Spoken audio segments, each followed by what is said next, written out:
Hello everyone. Are you ready to rent out your first home, but you're feeling a little bit overwhelmed? Well, stick around because in the next few minutes, I'm going to share with you the top 5 life-saving tips that will make your renting journey a breeze. Trust me, you don't want to miss this. Hi, I'm Gabriel, a property manager with over 3 years of experience. Today, I'm going to guide you through the essential steps of renting out a home, whether it's your first time renting out a home or if you've had challenges in the past. Let's dive right in. First up, searching for your new home. Start with a pre-qualification checklist to save time and avoid disappointments. Here's what you need. Tip number 1, income verification. Gather your last 3 to 6 months of pay stubs and calculate your average monthly income. Most places require you to make 2.5 to 3 times the monthly rent in income. For example, if you make $5,000 per month, then you qualify for a rent range of $1,666 to $2,000 per month. Tip number 2, background and credit checks. Get a local real estate professional to run these checks. They cost between $30 to $100 per adult. Clear up any discrepancies that may pop up before applying to those rental properties. There are 2 honorable mentions I should say. If the property that you are applying for is in an HOA, they will require you to submit their own application, which will run its own background and credit check. Similarly, some landlords may require you to submit their own separate application, which will also run its own background and credit check. A background and credit check, when run for rental properties, is considered a soft inquiry, and therefore it will not negatively impact your credit report. Tip number 3, move-in funds. Make sure you have the necessary funds ready. Typically, you'll need the first month's rent and a security deposit, which can be double the rent. For example, if the rent is $2,000 per month, you'll need a total of $6,000. $2,000 for the first month's rent, $2,000 for security deposit number 1, and $2,000 for security deposit number 2, bringing you to a total of $6,000 in just move-in funds.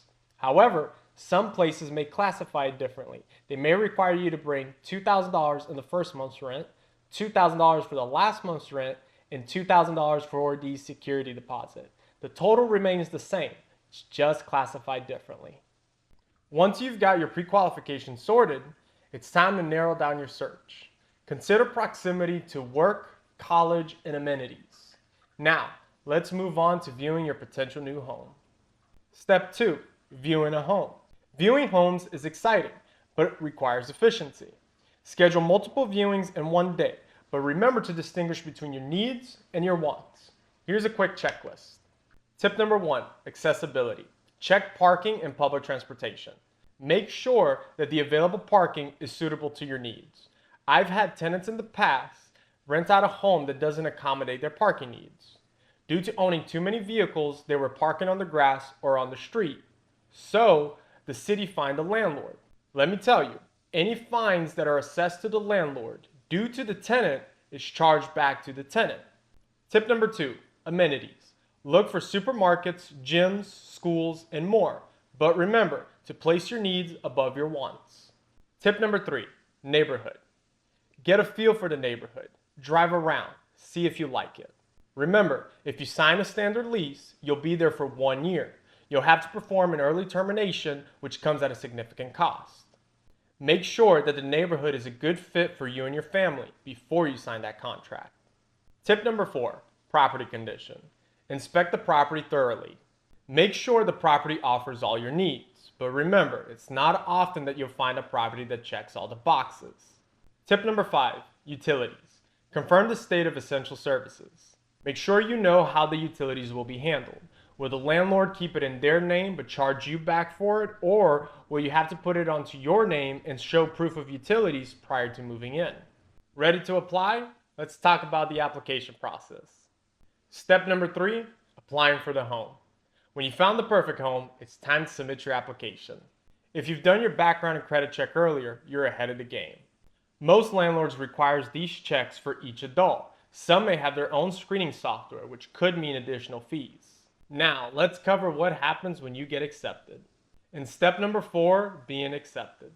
Congratulations! Once accepted, you'll need to secure the property with a security deposit. Always request a reservation agreement to protect yourself from scams. Stick to certified funds or secure payment methods like checks, and avoid using Zelle for large transactions. At this point, you should know how the utilities are going to be handled. If it has to be under your name, give the utility companies a call and schedule your service start date. Finally, let's talk about the move-in procedure. The move-in sets the tone for your tenancy. Schedule a pre-move-in inspection to make sure that everything works. Document it with photos and notes and email them to your landlord. Communicate everything via email for a paper trail and make sure that the move-in funds are settled before you get the keys. And there you have it. By following these steps, you're setting yourself up for a smooth renting experience. Congratulations on your new home. Thanks for watching. If you found this video helpful, hit that like button and don't forget to subscribe. Comment below if you have any questions, and I'll see you guys next time.